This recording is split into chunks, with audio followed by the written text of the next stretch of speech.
This is National Chess Master All Rats at chess.com. I have the best coaching group on chess.com. No other group can touch what we offer because largely what we offer is free. There's plenty of my free YouTube videos. We run team matches. I do a lot of things for the members. And here's an interesting perk that I'm doing. We have a 210 board chess match against another team, CARPE DIEM. And I have told the team that I really want them to win. And anyone that gets a point and a half or two, I will do videos of their two games. If they only win one game, we need to win the match, and I'll do the video of the game they won. That's a pretty fair deal. It's all free. Okay, the match just started Sunday, June 22nd, or was it 21st at 12 noon. And less than a few hours later, we had a result, and these two games were completed yesterday. Okay, I'm going to give you guys both a lecture watching it. This is not the way you play correspondence chess, okay? It isn't. Online chess, they call it now, or turn-based. They need to rename it correspondence chess, is an art that you take your time and you think. It's all in my video lessons program. You guys watched it? You're a member of my group? Okay, video lesson 1 tells you what to do, how to use correspondence chess. You stop, you look up the opening, you take your time, you analyze the positions. You have a chance to learn openings, you have a chance to develop your analytical skills, and look up the endings as you play. It's a win-win situation for you all over. You're really going to learn. A lot of people are under the mistaken impression that correspondence chess as played through the internet is a replacement for over the board. In other words, if your opponent happens to be logged in when you are, you can just sit there and trade moves. Well, if you want to play that way, that's fine. But your chess is not going to improve, okay? Are you trying to improve your game? I think just about everybody is. I can't make you play differently. I keep telling you to take your time, but since you played fast, you're going to get a fast video, okay? I'm not going to say much. And I'm not punishing you. I'm just making a point. You want to get better at chess, you take your time and you think. Okay, we have so our board 142. Our man is the Wizard of Oz, and against Malvolio 62. Let's see. Let me flip the board because our guy's is playing black. Okay, there we go.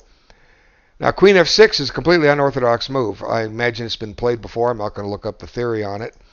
But this next move, this is the kind of move that I see in low-rated player games. They're trying to conduct some kind of an attack. Okay, this is premature. Let's look at what it does wrong. First off, it doesn't develop a piece. Second off, it creates a permanent weakness on the F5 square. It also makes F6 a little weaker. Remember, anytime you move a pawn, even on the opening, you're weakening squares. Now, White plays 1e4. He's just weakened F3 and D3. Now, that's not important, but they could be later. So anytime you advance a pawn, you weaken a square. Also, Black doesn't have enough material to conduct any kind of an attack here. So the simple way to handle this is just develop. Okay. Now, White shouldn't play H3 because this brings the potential attack against the king, the tension, a potential pawn capture all the closer. I like what White did. White just advanced a pawn, opened up a line for the bishop, puts a threat, and now Black advances a pawn again, and White needs to cover his knight. Now, probably the most versatile square to go to would be E1, and then this knight will find a way back into the game eventually.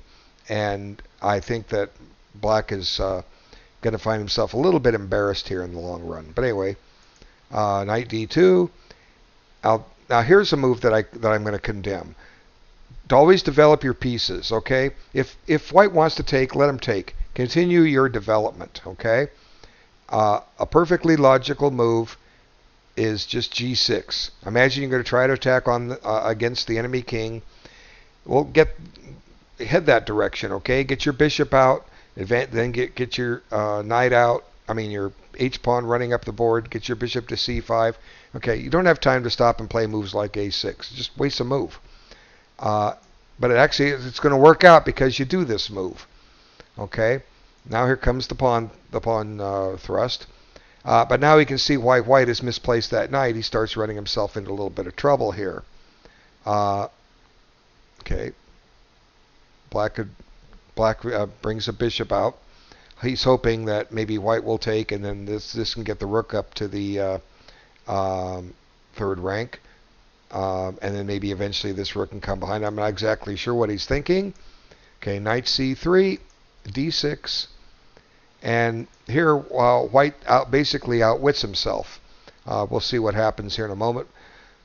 Even though this is a good move, it forces the queen to go somewhere. In this case, it goes back.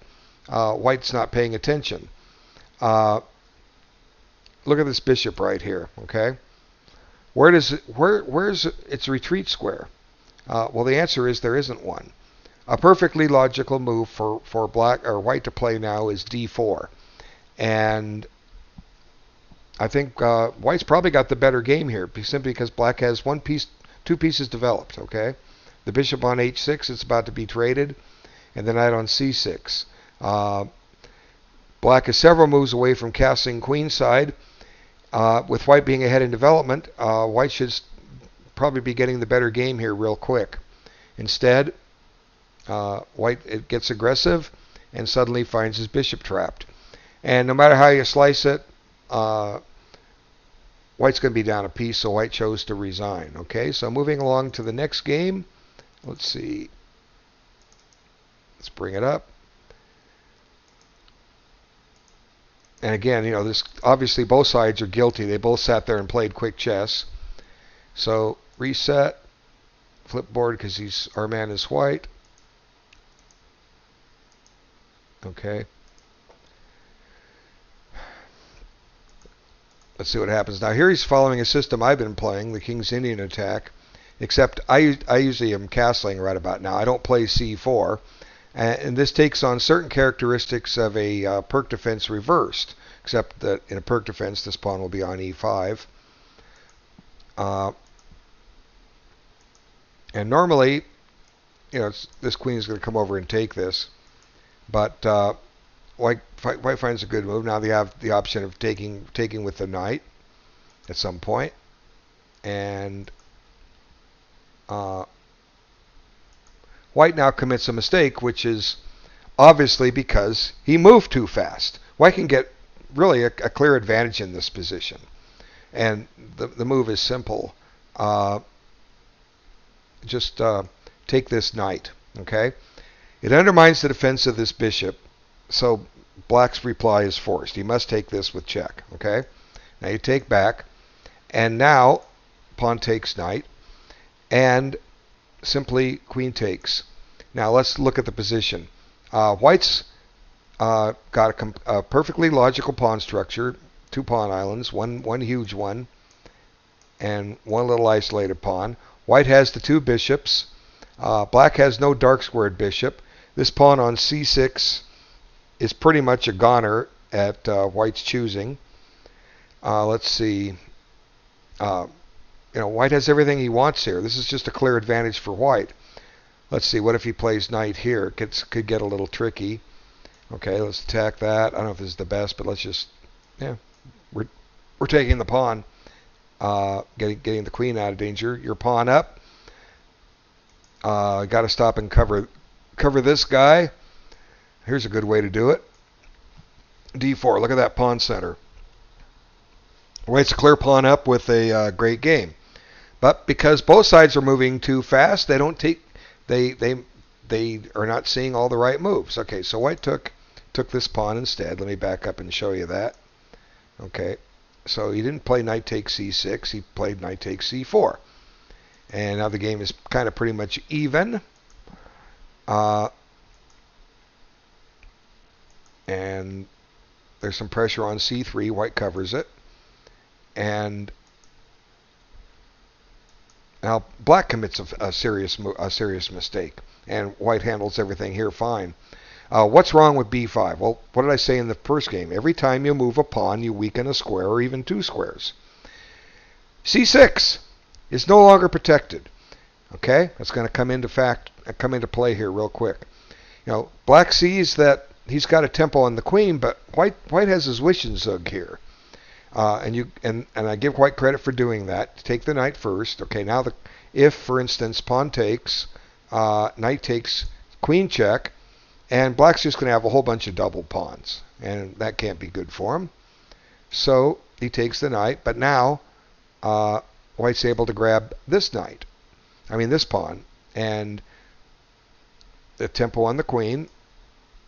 Black takes the bishop. Now white's lost castling privileges, but look at what's happening. And it has to do with the weak square. Black looked at this and resigned. Game over. Why? Well, it's simple. Look at c6. If the queen retreats, it can't protect the knight on c6. So okay, you say fine, queen takes. Well, watch what happens. You still can't protect the knight, and if you try bishop d7, there comes rook takes c6, bishop takes, and then knight check, king h8, and white has won 2 pieces for the rook, and this is a winning position for white. Okay, black has 6 pawns, white has 6 pawns, but those 2 pieces are murder. They're going to eventually win a pawn, then win another pawn, and white will start running pawns, and black will eventually have to give up a rook to stop one from queening. And even if black's lucky enough to get into a king versus king, bishop and knight ending in an online game, white will have time to figure out how to mate if he doesn't know already. That was about the best black could have done out of that. If you move the knight, see, try a5, there comes this check, and the bishop falls, and this rook is under attack. So, just pick up the rook first. Now I'm a whole rook up, right? If you save your bishop, I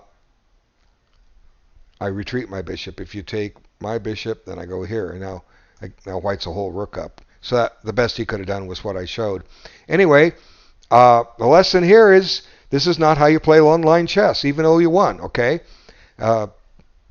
You can win some games this way, but you're going to lose a lot more. Your chess will improve if you take your time and analyze, okay?